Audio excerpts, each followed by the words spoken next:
Hi, this is BK for manfowars.com, where I'm promoting polite patriotism to help nice ladies and gents offline teach kids to look, talk, and feel great, and to help nice ladies and gents and people worldwide as part of this locally discuss and share great online info they find offline as better people making better places to live, connecting with your neighbors better, being polite patriots who are nice, who are respectable, who are trying to help people out and help people think for themselves by giving them different things to think about. And with that, you'll get better politicians and better results. As you'll put better politicians in, you'll demand more. You won't just accept whatever they say and whatever your government gives you. And that's really, really key in general, and especially key during this COVID-19 pandemic, where there's all sorts of information out there. A lot of people are digesting a lot of it, and they're freaking out over all the anomalies and the lies and the BS.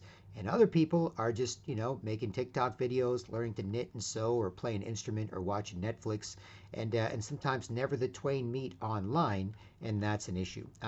But with respect to that, I'm going to go to this video, and the title of this is COVID-19 Plandemic.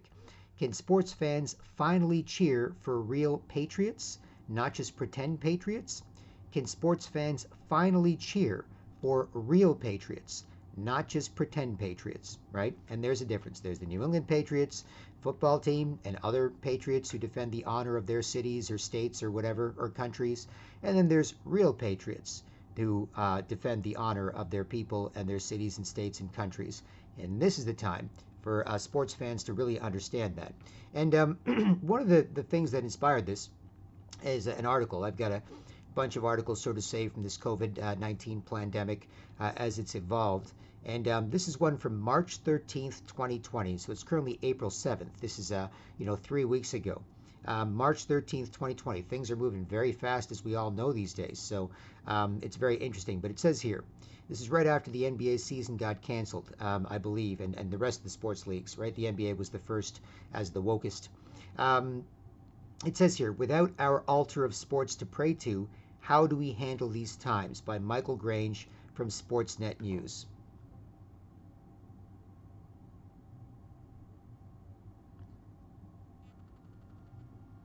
And there's Mr. Grange, his fine cut jib. He's got a solid looking jaw and does a pretty good job for Sportsnet, reporting on the Raptors and other stuff for Sportsnet, a Canadian ESPN like news station. And it's kind of sacrilegious. Without our altar of sports to pray to, how do we handle these times? But it's true. It is what it is, right? And there's reasons for that, and I'll get into that in this video. But how do we handle these times without the altar of sports to pray to, right? What do we do? And I'm suggesting that this is an option. And you can look up that article yourself if you want. He goes through sort of how important sports are and whatever, and what do we do? Stay safe. We might not see you for a while. So it's decent article for what it is. It's not practical for getting a lot done about this and getting past this, but it's a decent analysis of the sports culture, right? So I'm going to go through a couple of key points here. Number one is I love sports, right? I love playing sports. I love watching sports, especially NBA basketball. That's my favorite junk food. I love the Toronto Raptors, my hometown team. I love the NBA gossip. I love that stuff, right? And so when I'm not focused on work or Patriot stuff, real Patriot stuff, not fake Patriot stuff, I do like to take a break with the Raptors, right? And one of the reasons is they make it so fun for everyone to enjoy, right? Like I've talked to other people, I've talked to guys, I've talked to girls, I've talked to kids, right? It's one of those things where a lot of the leftist politics, a lot of the feeling bad about something, a lot of the worried about this, a lot of the politically correct what to say, a lot of the conspiracy theorizing, don't say anything, only experts can say anything, don't tell people what to do, only the TV can tell you what to do. All of that stuff is kind of minimized in the sports world, where you can be a total sports conspiracy theorist and just make up whatever you want. You could say, well, I think this and that, and this is why Kevin Durant chose to sign here, and blah, blah, blah, blah, blah. Well, this is what I think. Well, let me tell you what I think, right? But you talk about the world, the real world. You're like, hey, why did they decide to invade this? Why did they, decide to do that? Why did they decide to sign this trade deal? Oh, I don't know, right? But sports, they make it a lot of fun, right? They make it a lot of fun and they make it cool. And for men, especially these days, who aren't supposed to say much, sort of discouraged from talking, want people to look at it instead, and girl wash, gay wash, trans washed, or whatever, and sketchy, and you're not really guys with balls trying to say something, guys with no balls acting sketchy, really trying not to, making it's uncomfortable near each other, making everyone else be uncomfortable near everyone because they're big enough to, and no one else to relax and show and get respect with. They're men who aren't supposed to say much can talk about sports. You get around other guys, and this is something that we all know, right? It's like, hey, how's it going? Good. Uh-oh. What do I say? What do I say? Hey, what do you think about the Raptors? Oh, man, great season, isn't it? Sure is. Blah, blah, blah, blah. It's off you go. You're off to the races, right? And you can talk about it. You can have your own thoughts on it, right? You can have all the experts in the sports world you want. And yet men can still individually have their own thoughts. They can still individually say that this expert sports commentator is full of shit, and this guy is someone I respect. I like Nick Wright. I like Shannon Sharp. I like Skip Bayless. From the Fox Sports Network, right? I like Max Kellerman, Stephen A. Smith. These are names that from stuff you'll check once in a while, right? And Stephen A. Smith could be like, I'll make $10 million a year to talk about sports, and you're trying to tell me what to think? And I can say, you're goddamn right I am, Stephen A. Smith. I respect what you've done with your career, but you're totally wrong, right? Guys can do that when it comes to sports, right? But with terms of other experts, when it comes to Dr. Evil saying, worst health pandemic in the world, right? All you can do, the worst health scare in history, billions locked down. So Dr. Evil goes, well, here's what you do. You wash your hands, you stay away from people, and you stay home all the time. Wow, right? You might be like, okay, Dr. Evil, but there's also Dr. Good who can say vitamin C, vitamin D, zinc, tonic, other things, hydroxychloroquine, quinine, whatever, this dewormer, there are other experts out there, right? But when it comes to sports, we like guys with balls talking about guys with balls, right? Because these are guys with balls talking like they have balls about guys with balls, right? So it's a transferable skill, I believe, right? And I believe at this point in history, it's a skill that more men, especially women and kids can. You can't just ask them; it's gross, or force them to. But if they want to, they can. But otherwise, men for sure. Men help each other man up. They all man up, locally man up, help women and children chill out. Women's auxiliary kicks in. Oh, these guys are busy instead of bitchy. Instead of being silly or stupid, they're serious. Oh, great. And we're just happy to put us both in a good mood and keep it moving. No big deal, right? And so it's a transferable skill, but I just want to make it clear that I love sports and I get why people love sports. It's not a stupid thing to do necessarily, but it is also not the best use of our time, and here is one reason why. So the second point is why. Why would you do this? Why would they make sports so cool, right? You can design something, right? Even with movies, they're going woke this, woke that. Have to introduce all these characters, have to screw up all your childhood heroes by making them all different colors or genders or whatever's, right? As opposed to what? Why can't James Bond be just a British guy, as a white British guy? No, we've got to make him a black transvestite, Aboriginal, disabled person. So what the hell? Can't you just make a new superhero? No, we've got to do that to your old one, right? So they screw up a lot of pop culture stuff. When it comes to sports, there's a certain sacrosanctness and religiousness about sports, right? And you start messing with that, and guys might kill you, right? No, you start messing with their lives, their futures, their kids, and so on, the COVID-19 pandemic, their rights, their freedoms. Maybe they'll chill out and hope things go well. But you start messing with their sports teams, they might fucking kill you, right? There are people, soccer hooligans and so on, they'll fucking kill you, right? However, again, I think it's a transferable skill, right? So they can certainly take that attitude, right? But why? So Roman poet Juvenal, right? Juvenal, not the rapper Juvenile, but Juvenal, I believe, is my recollection. Juvenal. He said, give them bread and circuses, and they will care not who rules or how. So give the masses bread and circuses. When the masses have bread and circuses, they will care not who rules them or how, right? That's basically, what he said in terms of commenting on this sort of elite mind control. So this is the bread and circuses, right? Here's a little bread, here's a little food, here's some entertainment. Now, leave us alone. We're running your life, right? Don't be concerned about how we're running your life. When we say it's incompetence because we lost $5 billion in this stupid deal to cancel a nuclear plant, just say, they're so stupid. Don't say, no, stupid. Who got the money? Somebody got the money. Who got the $5 billion? right?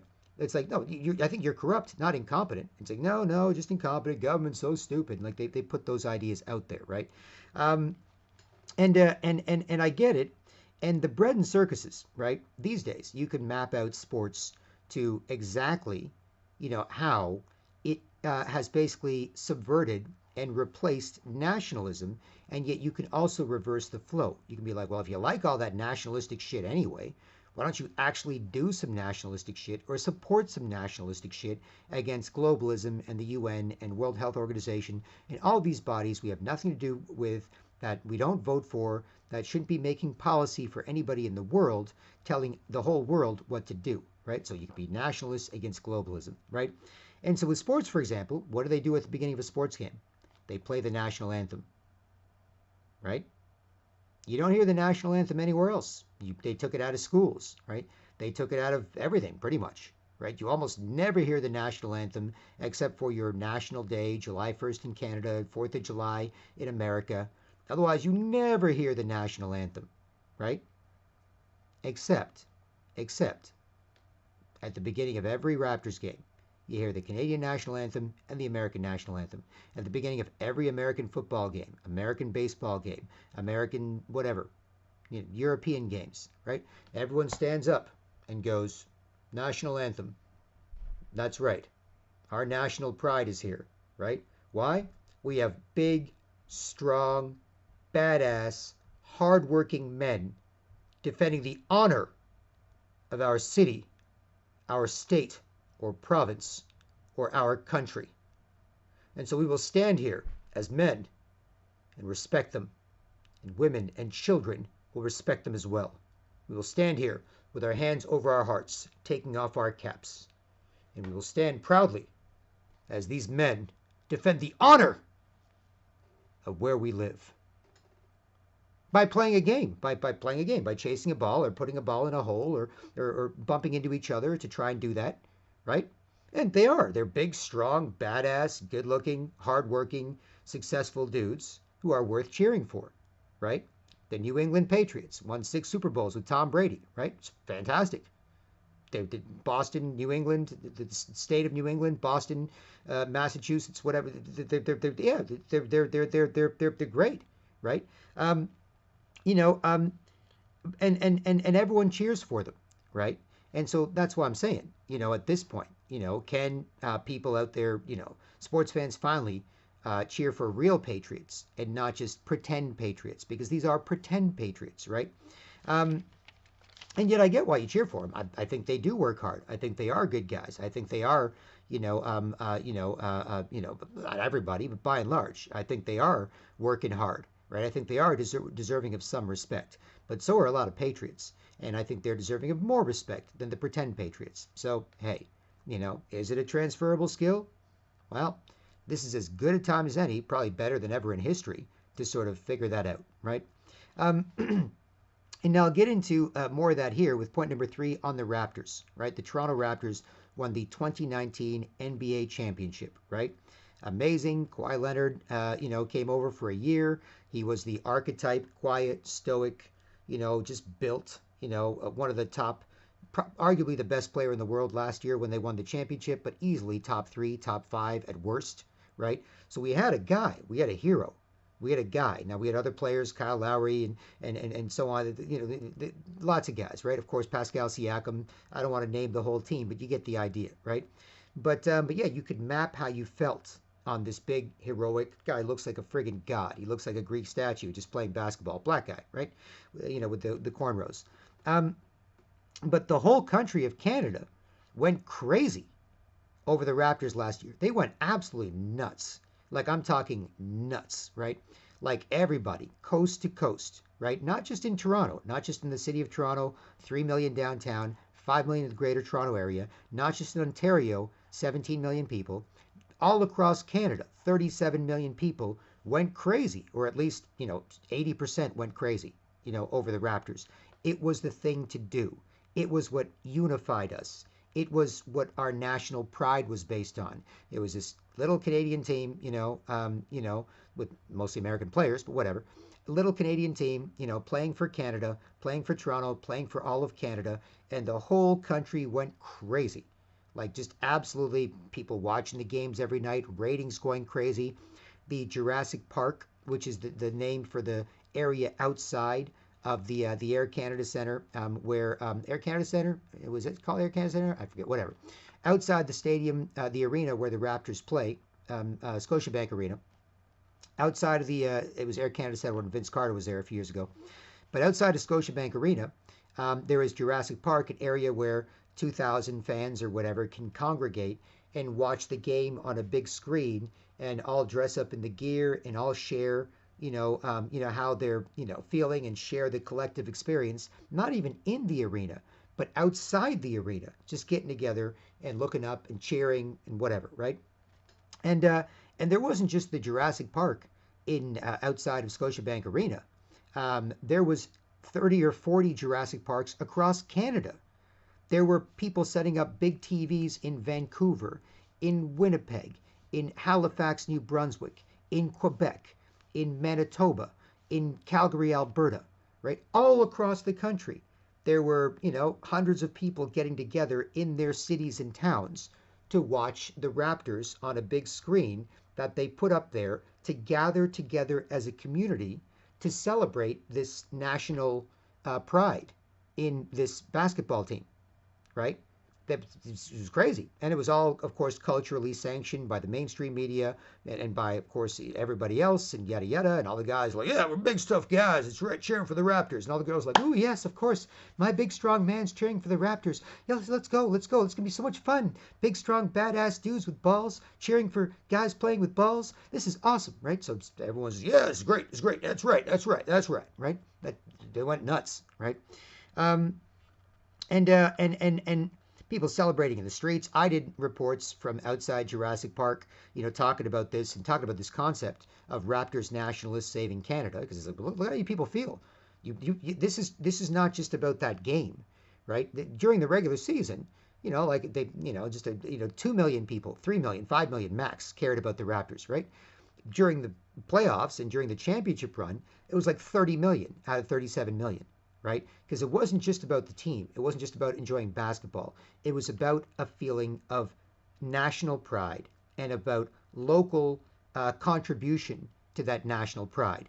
Our city is doing great. We are Canadians. We are celebrating the Raptors, playoff success and run hopefully towards winning an NBA championship. We are part of this. We are connected as a community, and we are connecting to the entire country through this shared desire for our country to do well, right? That's what that was. And so I did reports on it then during the playoffs, during a few of the games, and before I watched the games. So I was getting my ass back home to watch them because I'm a big fan. But before that, with all the people milling about, and I'm there with camera, laptop, webcam, sort of filming how people are acting and moving and making the analogies like this, right? And during the championship celebration as well, right, where people just milling about, and they all want to connect with each other. They all want to connect with each other as nationalists, as patriots. And the way they did it was through the Toronto Raptors, right? That was it. And you could see the videos yourself. You could see people going bonkers. You can see at the Raptors championship celebration, it might have been among the largest championship celebrations in the history of the world, where downtown Toronto, Canada, had 2 million plus people come out to celebrate the Raptors championship, where they were all on the big buses and they were all waving to the crowd. And this parade was supposed to take 2 hours, and it really took like 5 or 6 hours because there were so many people that they just couldn't move, right? And the players were having a good time, coming off a championship, getting drunk on the bus, celebrating, waving to them, and feeling the energy of millions of people loving them and loving what they accomplished, right? So, the city maybe poorly planned it, maybe didn't realize how huge it was going to be, but it was like over 2 million people on the streets of Toronto, just all together, looking at each other, celebrating, look at how great Canada's team did, right? And Toronto's team did, and cheering for the players, and the buses slowly making their way through massive crowds. The players are like, that was insane, right? It was the most insane thing they'd ever experienced. You ever had 2 million people cheering for you, right? 2 million people just going bonkers. celebrating you, worshiping you as gods because you play basketball well and you won a championship. Yeah, you want to win a championship, but then you get 2 million people cheering for you, saying thank you so much, you are gods, right? And that's a bit of a that's some hot air up the wazoo, right? So great times, right? And it was fun. It's all fun, right?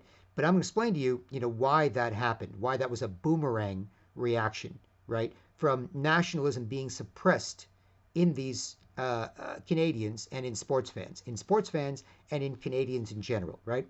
And that brings me to Trudeau, right? Our miserable, weak-line, bitchy man, Prime Minister Trudeau, who's not just incompetent, he's not just an ideologue. He is working for globalists. He doesn't work for Canada anymore, right? He signed on to the TPP, Trans-Pacific Partnership, control Canada's trade. Signed on to the Paris Climate Accords, control Canada's climate policy, right? Signed on to the UN Global Compact for Migration, controls Canada's borders, right? Every globalist thing out there he promotes. He says he admires China's basic dictatorship, right? It's a literal quote. He said, I admire China's basic dictatorship because they can get a lot of stuff done that's tougher to get done in a democracy. It's like, well, yeah, but it's not good for the people. But I guess if you're in charge, it's good for you. If you like being in charge, you're an asshole, right? So, but he said that, right? He's celebrated Fidel Castro's death, right? Now, there's some theories out there, and certainly there's some evidence when you see how they look, that he's actually Fidel Castro's son, because he looks more like Castro than he looks like his dad, former Prime Minister of Canada, Pierre Elliott Trudeau. But that's neither here nor there. You can decide on that yourself. But either way, he admired Castro, celebrated his death, and said he was a great guy who did great things for Cuba, and got a lot of flack for that, right? But that's who he is. He's communist that way. He's a leftist, socialist, social justice warrior. He puts unqualified people in positions of power because he wants to have a gender-balanced cabinet. So even if you were bartending last week and you stumble into becoming a member of parliament, if they need, chicks, they put you in charge of foreign affairs or trade, right? And they'll say, hey, they're not qualified. Don't you be sexist, right? That's, again, partly ideology, partly incompetence, but also weaken Canada for globalist control, right? And so UN and other groups, that are pushing all these international agreements and policies and control, he's for all that. And all these ideas, these radical left ideas that destabilize countries, that all of a sudden make men and women hate each other, different colors hate each other. We didn't care about this stuff in Canada. We didn't worry about racists because people weren't racist, right? Somebody might have said something stupid, and polite Canadians would joke about it, and we'd crack jokes about different colors and different this and different that. And if someone went too far, you just shit on them, you'd pull them back, and everyone would be fine. There was no, found a Nazi. That wasn't here, right? But that's Trudeau and the modern sort of politically correct, radical left, globalist-backed liberalism screwing up everybody. But otherwise, it wasn't here. We didn't care, right? You were polite, and we were cool, or you were not, and fuck you. That's it. Right? The rest of this shit's all politically correct, confusing, socially constipated, gender neutralized. No one knows what to do. World famous polite Canadians just a mess with all this garbage going on, right? And Trudeau and his administration, it's the Canadian People's Government. They fool us by saying the Trudeau government, but Trudeau administration of the Canadian People's Government is behind this stuff, as are other sort of globalist sellout leaders, right? And Trudeau's actually said Canada is the world's first post-national state, or world's first post-national country. He said that. He said, we are post-national, right? Yes, we are. Canada is actually a post-national state. We don't have any national identity. We don't have any national culture. We're not world-famous, nice, polite Canadians. Respect each other. Everyone respects. Go anywhere, welcome. Anybody comes here, meet one, and we communicate well, and we have other factors that contribute to our culture and our history. He goes, no, we are post-national. We are members of the global community. We are part of the global New World Order. We are part of the global, consciousness, right? Not our own thing that we control, right? So that's Trudeau, right? And so Canadians, stripped of national pride, went crazy together when it came to the Raptors. It's like all of a sudden, hey, hey, Canadian, no, not diverse enough. Hey, Canadian, no, not diverse enough. Need more this, need more that. No, we're fine. We're not. No, white people, don't be racist. No, no, colored people, they're all racist. Oh, women, we need our rights. We need this. We need that. Honey, what do you want? Shut up. You can't say anything. Honey, what is it? What do you need? Shut up. I want to scream in the streets. All right, fine. Never mind. Never mind. Right? That's what they promote here. Right? And so, Canadians, stripped of their national pride and identity, went crazy together when there was a chance to celebrate some of that, right? Especially when it's been suppressed, when you've been clamping down on it so much. And then all of a sudden there's a chance to somehow express how you feel with other members of your community about your country, get together with your community and celebrate your community, celebrating your country. Just bang, just boom, people's heads exploded. People ran into the streets, yelling and screaming, hugging each other. It was insane, right? And, on that, like my dad said, my dad joked around, back in the day with some of I've got some cousins and uncles and so on and aunts in America, right? And other places around the world, but especially in America. And my dad, was joking about the Toronto Blue Jays winning the 1992 and 1993 World Series, right? And I was on the streets having a great time when that happened, right? But my dad said, hey, guess what?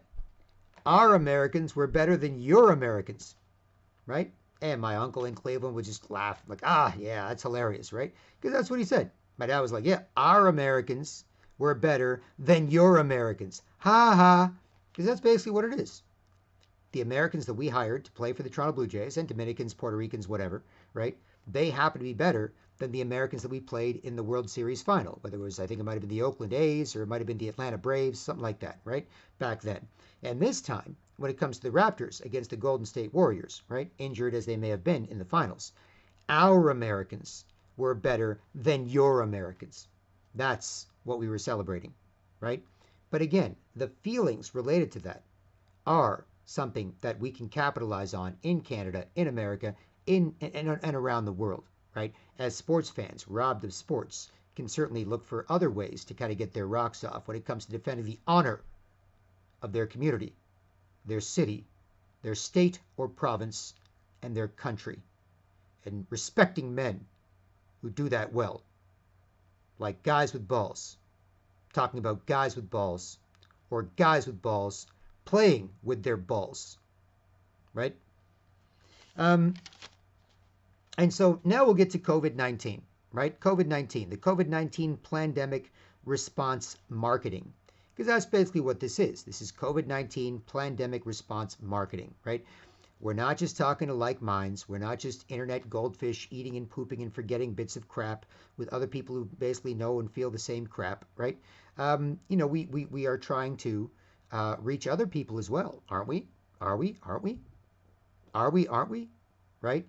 If you just want to bitch, because there is the great globalist bitch out, where if you say, oh, what can you do? It's like, is that a question or is that an answer? Right? Because if that's a question, I'm happy to tell you. If that's an answer, then never mind. If I tell you, you're just going to feel bad. Like if the idea is to say, oh, what can you do? I get to sit here and bitch and feel sorry for myself, and that'll do. All right, do your thing.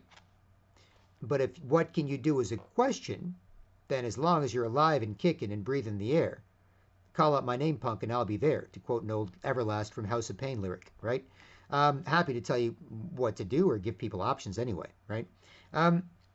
So can we appeal to sports fans as the real local patriots worth cheering for, worth supporting, and worth cheering for, right? Now, I'm going to show you what the problem has been, over the last few years. And you can see the links in the description below for this video for the 2020 Global COVID-19 Plandemic Response Manual or Operations Manual, right? Where you can see what we did and how we beat this trap. Now, we fell back into this trap because everyone falls into this trap, but we beat this trap, right? But what you want to do is you want to appeal to sports fans as real local patriots worth cheering for, right? And I'll show you how it's subverted. I'll show you how it's been done successfully, and then I'll explain to you how we can do it today, right? Basically the same way. So it's not like, ooh, right? So number one, the sports fans and the sports teams and so on, they're not just on the international net or internet, right? As the short form, right? It's not just the international net, right?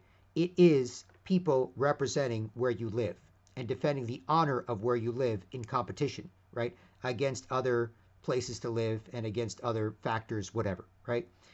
The international net or internet subverts that because the international net makes you chase YouTube likes and clicks and thumbs for respect. Man wants respect today. How does he get it? He gets a thumb. And you collect those thumbs on the internet. What about off the internet? Forget it. Not much to show and get. Forget it. Don't even try, right? I'm exaggerating or not, depending on where you live, right?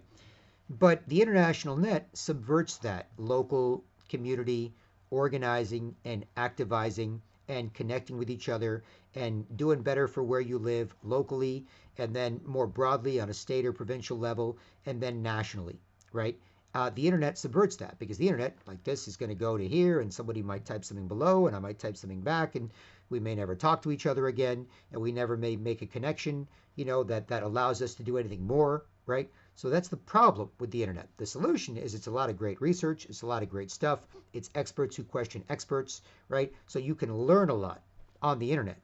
But the offline info war is the supplement to the online info war, right? If you just focused on online, I got my online, got my channel, got my clicks, sell my products, want to get my views, want to get my YouTube money, want to get this, want to get that, but no problem, I get it. But how are you going to do anything about this with anybody where you live, right? How have you established that you are somebody worth respecting, who's defending the honor of your people and your community and your country, right? With other people where you live, right? It's tougher to do that. Hence, the international net and internet is a trap related to that. So it's good. I'm not against it. I like it. But it is the first step in being informed and empowered and then connecting with your community and making sure you can help other people be informed and empowered and think for themselves about different things than we're all supposed to as well, right? And I'll give you an example. When it comes to the local offline war and better connecting with your neighbors, how do cities get fluoride out of their water supply? Now, you can think fluoride is good or bad, whatever. If you don't look into it, you might think it's good because some dentist in the 50s recommended it and, it's medicine, but they somehow don't, it helps your teeth be stronger, it stops cavities, whatever, okay? If it's real medicine, then it should be individualized, right? It should be, well, little kids should take this much, adults should take this much, what do you need? But they just dump it into the water supply like it's generically good for you, right? And that's if you don't look into it. If you do look into it, you'll realize fluoride is bad. It rots holes in your brain. It causes brain cancer and bone cancer.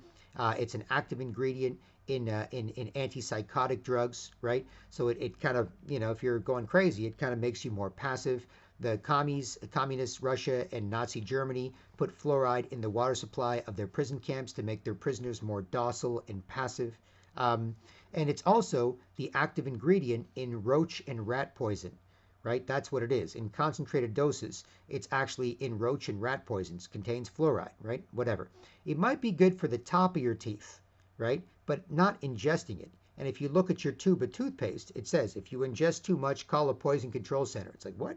What is this shit? Why am I putting it in my mouth at all, right? And the reason we are is aluminum companies, it was sort of a byproduct of aluminum waste. People have been protesting fluoride since the 1920s, right? Because this company was doing some mining and they were dumping fluoride into the water, and then all these cows were getting sick and they were dying and people were dying, and then people figured out it's those people dumping that shit in this water. What is it? Let's look at it in a test tube. Oh my God, it's fluoride. And you can look on the internet and see signs from people in the 1920s and 1930s saying, take the fluoride out, you assholes, right? Because that's what it is. It's an industrial waste byproduct. Right? That's what it is. It's very, very dangerous. If you handle it, you need to wear special equipment. You need to wear a goddamn spacesuit to handle kind of large amounts of raw fluoride, to kind of pick it up like flour from a bag, right? It's super, super, super deadly, super dangerous, right? In very, very, very, very tiny amounts, it's less dangerous, but still dangerous, but less dangerous, right? It won't, if you just, put your head in it like Scarface in the movie Scarface, the drug dealer. He's got a pile of cocaine on his head and goes, oh, drop dead within seconds. right? But if it's a tiny fraction mixed in with a lot of water, then it'll just take longer to sicken or kill you or pacify you, right? Rot holes in your brain and so on, right? So I won't go on and on about fluoride, right? That's not my point. You can look into this stuff yourself and you can find whatever, and you can do what you want. My point is that there are people that do activize to get the fluoride out of their city's water supplies, save people's health, and save some tax dollars. Because in the 50s, the aluminum companies were like, okay, this fluoride is really expensive to throw out, really expensive. Like, we can't just put it in rivers because it kills people and kills animals and people complain. We can't just dump it anywhere. But it's so expensive. How do we take this super toxic, evil stuff that's a byproduct of aluminum mining and so on, in the mining industry, aluminum mining? How do we get rid of this? It's expensive to throw out. It's going to cost us money. We want to make money. We don't want to spend money to get rid of really toxic, evil stuff. So they bribed the Dental Association. They bribed some of the top people to say, hey, start saying it's good for your teeth, it's good for your body, and we'll put it in the water supply. So instead of throwing out, spending millions of dollars or billions of dollars to throw out this super evil toxic stuff, wrapping it in special lead-lined barrels, burying it at the bottom of the sea, hoping none of them break and they get sued, no, we'll just take a little, dump it in the water supply, right? And then we got all these tons of fluoride. We sell it to different jurisdictions. They actually pay us for it. So instead of us paying to throw it out, we get paid to send it to them, right? And the dentists get, big dentist houses and big dentist boat, off the coast of Costa Rica, and big dentist car, whatever, right? And so, and it's the very top. They just need the very top, and then the rest of them go, well, I'm part of the Dental Association, and those 30 people say these are the new guidelines, so there you go, right? Now, many will question this. There are experts who question this. There are dentists, even the dentist that recommended we put fluoride in Toronto's water supply, right? He has come out later, I think it's Connaughton, I forget his name. He's come out since and said, no, it's a bad idea, it was a mistake. I've spoken on it ever since. I don't speak on other weird conspiracy stuff, and I won't. I've tried to interview him at a health expo, and he looked at the website and looked at the variety of things we talked about. He says, look, guys, I think you're nice guys, you're trying to do a good job, but I only want to talk about fluoride. That's it. I was a scientist who recommended we put it in Toronto's water supply, and that's all I want to talk about. So if you talk about stuff that's too, off the wall when it comes to questioning other bullshit, then I can't help you. And I was like, all right, totally cool, man. I respect where you're coming from. I would respect it more if you could talk to anybody, but hey, it is what it is. So interviewed different people about different things, right, at Toronto Health Expo. But I met the guy, nice guy, right? And so my point is, how did a city like Calgary, Alberta, take the fluoride out of their water supply, right? And how did that happen, right? And Toronto City Council didn't call, the largest city in Canada, didn't call like the fourth largest city in Canada and say, hey, why'd you do that, right? Which would make sense, right? If the fourth largest city decides to stop using fluoride because it saves health, saves tax dollars, then why wouldn't the largest city just make a phone call and say, why, right? But they didn't, because of corruption, because of this, because of bribes, because of bullshit, because of mind control, because of don't be weird, because of whatever, right? But how do they do that? They did it the same way everybody else does it, right? It's the same thing we can do today with the limited freedom we have before it's taken away. That's why I have the response plan below, and the more our freedoms get restricted, the more people take this sort of thing seriously, because they're like, whatever, okay, wait a second, we may never get our lives back, so, okay, what do you got, right? And the way they did it is they learned stuff on the internet, no problem, they learned stuff on the internet, right? They compared it, they got different information, they got different sources, they got this, they got scientific studies, they heard from scientists and doctors, they heard from journalists who interpret and understand scientists and doctors and write books about them and say, well, I'm not one, but I got 75 in my book, and I'll tell you 15 in my video, and there's 114 on my website, or whatever, right? There are people who can work through this. So they learn, then they form a group in their town, whether it's Calgary, Alberta, or anywhere else where this has been done. They learn stuff on the internet, they get active, they form a local group, right? They meet, they get together, they build bonds, they connect over their shared interest in getting fluoride out of their water supply or whatever their local concern is, right? Then they start doing a good job as polite patriots of informing their neighbors. They reach out to their neighbors. They put up posters. They drop off flyers. They say people might call them crazy. People might call them wrong, but they might call you crazy, but they won't call you lazy. And as long as you're with other people in a group, you're not too crazy to make a friend. Right? If you're by yourself, you might be too crazy to make a friend. But if you're with other people and you're getting along with each other, then you're not too crazy to make a friend. So, hey, seem like you're nice enough, right? And so they form groups and they tell their neighbors, right? They use posters and flyers and DVDs and they pass them on and they do a good job and they just become an organic part of your community, right? Where it's, oh, those people, they do that once in a while, they get it out there. Parents see it in their mailbox and they go, interesting, right? Well, they care. They live near me. It's not just the internet where somebody on the other side of the world says something, posts something, makes a video, but they live over there, right? And they want to help me over here, and we all live in the same place. So, all right, fair enough, right? So they get this little thing, this little flyer in their mailbox or whatever, whatever on the street or whatever, and they look at it and they go, okay, maybe I'll look into it. It's my neighbor. Right? My neighbor was telling me, hey man, you've got to be careful. I heard there's a storm coming. Like, oh, thanks, man. Good stuff. I'll look it up and go, oh, okay, pack an umbrella, right?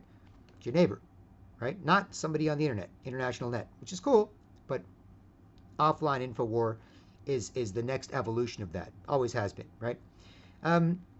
And so they look at it and they might be like, okay, you know what? I may not be active on this, but I could afford a water filter that gets rid of fluoride. And so for me and my kids, and now that I see the dangers, and they spend $200 on a water filter, right? And so slowly but surely, your neighborhood starts reacting to what the group is doing, right? And the group gets some, positive feedback from their neighborhood. They keep evolving their efforts as they get positive feedback from each other and from their neighborhood, and as they feel a sense of purpose, fighting for where they live, fighting for their community, fighting for their people, fighting for their country, and so on, doing something positive. They respect each other more, other people respect them more, and then from there, they get some independent media coverage, right? And the independent media starts paying attention to them, and then the mainstream media does, because they're not talking about fluoride, they're talking about what people are doing. They're like, well, we're not saying anything about fluoride. We know fluoride's great for everybody. We know you should drink all the fluoridated water you can, right? Even though scientists now recommend babies stay the hell away from that shit because it's really bad for adults. It's even worse for babies, right? But that's neither here nor there. The point is that they connect like that, right? And so the indie media covers them. The mainstream media, which normally wouldn't cover a certain topic, they wouldn't bring it up as a topic. They wouldn't be in their editorial board, at so-and-so news station. I want to look into fluoride. Your editor will look at you, what? Are you crazy? Are you one of those weirdos? Why did we hire you, right? Or, I want to look into vaccines. What? Are you crazy? Other journalists look, shut up, don't say anything. We know what to do, just like lawyers know where they can't wear track pants to work. We know what we can and can't say around here. Don't be weird, right? So they can't do that, right? But they can cover a group of people doing a good job about a topic. And they can say, well, those people are doing a good job about it. Other people seem cool with them, so we'll talk to those people. And then when we talk to those people, some of the good people on the inside of the media, they'll try, that's the best they can do. Then we'll also interview the pro-fluoride people, and we'll make sure we give them more, credibility, and editorially we'll advance their agenda more, but we'll put both on, and people will be able to see both. So people will be able to see, yeah, we're here interviewing these people, and we think people should be informed, and so on. You can see the video of us with respect to vaccines where this happened below, in the description below.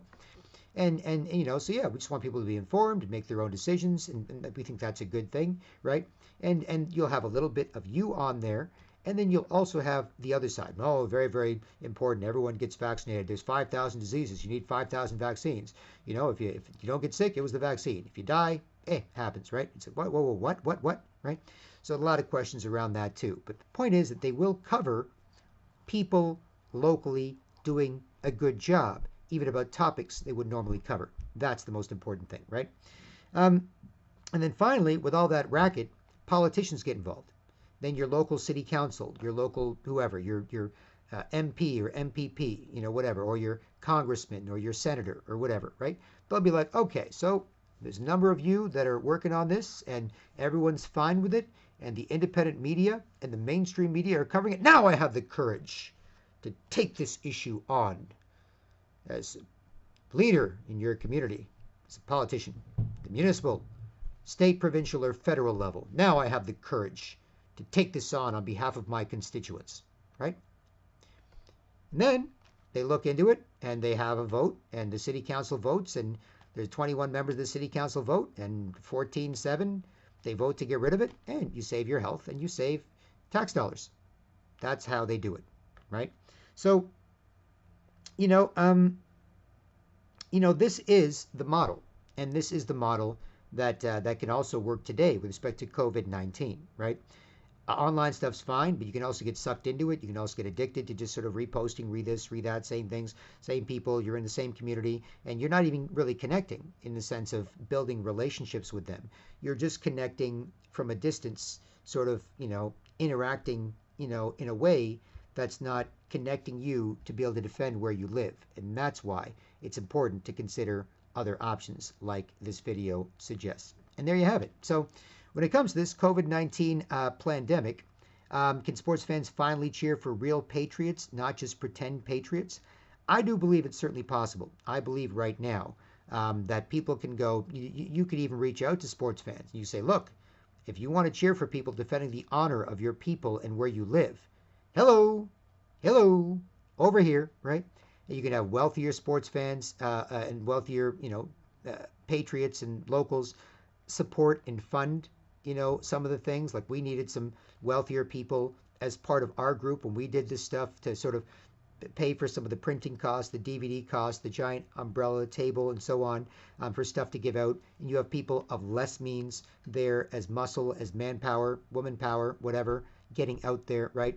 And while you have the resources, you can use those resources to wake your neighbors. And then when the next stages of this global lockdown come, you can be more prepared. Or while you are still allowed outside your house and you're allowed, an hour a day, right? In France, they just said no more exercising from 10 a.m. to 7 p.m. Probably because they don't want people informing their neighbors, right? They don't want people, telling their neighbors what's going on, connecting with each other. They were like, no exercise from 10 a.m. to 7 p.m., supposedly to stop and make sure people are social distancing. You don't want too many people exercise. Well, then what? They're going to exercise until 10 a.m. and then after 7 p.m. So for only like 3 hours in the morning, 4 hours in the morning, and then, 2 hours, 3 hours at night. And that's more people jogging near each other as opposed to spread out over 9 hours. Because it's not about the social distancing, it's about the social control, right? But while you are still allowed to leave your house, right, you can, I've got copies below. You can adapt the copies below. I've got flyers below. There's a little 8 to a 8.5 by 11 page flyer. You can adapt the content. You can change the content however you want, right? Do whatever the hell you want. Make your own. Doesn't matter, right? But you can go out there as a patriot, and you can drop these off in mailboxes, leave them on flyers, on windshields. It's not illegal, men especially, who can move more safely and effectively and handle risks and cops and critics, right? And typically, if you're a man who's not an asshole, trying to make sure there are less assholes, and you're serving and protecting in your own way, most cops, in my experience, have been relatively cool with you.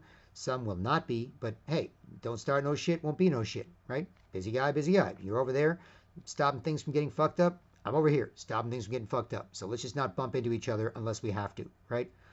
And you can take your hour walk. Mass murderers, serial killers, child rapists. Unless you're executed with a death penalty, you typically get an hour a day out. Make sure your cardio's okay, get a little sun, don't be sick. Then you're more of a drain on the prisonplanet.com healthcare system. You'll cost them more money. So, just go out, shut up, go home, done, right? But you can make yourself productive, right? You can bring cameras, and you can have your own independent media. You can be a member of the press, saying, "Look, I'm just, first of all, I'm not out much. I'm just out in a limited basis. I am a member of the media, as we can recognize it today. So it's sort of protected speech and informing people, just like other forms of media. And then from there, I'm more able to move more safely and effectively, right? And that's how you can reach out to people, and you can get the idea in their heads that you know what's really patriotic? Not just the New England Patriots, real patriots. Not just pretend people, fighting for the honor of where you live, but real people fighting for the honor of where you live. So why don't you see and be more and support those efforts, and don't just think they're weird, and don't just look for the pretend stuff, which is fun, which I like, which I respect, but also the real stuff, right? And there you have it. So anyway, I just want to make that point clear, with respect to this, that, COVID-19 pandemic and sports fans finally cheer for real patriots, not just pretend patriots. At this time, when everybody in the world is pissed off over what's going on, possibly pissed off over the response to it, possibly pissed off because they may never get their life back again, this is as good a chance as any and better than most to kind of move on it. And there you have it. So BK from manforwars.com. Feel free to like, comment, subscribe, share, get in touch with questions, answers, ideas to work together, or financial support, and see the links below for more backing up everything I've said here. And do your own thing. And best of luck where you live. Otherwise, I hope this helps, and I'll talk to you soon. Cheers.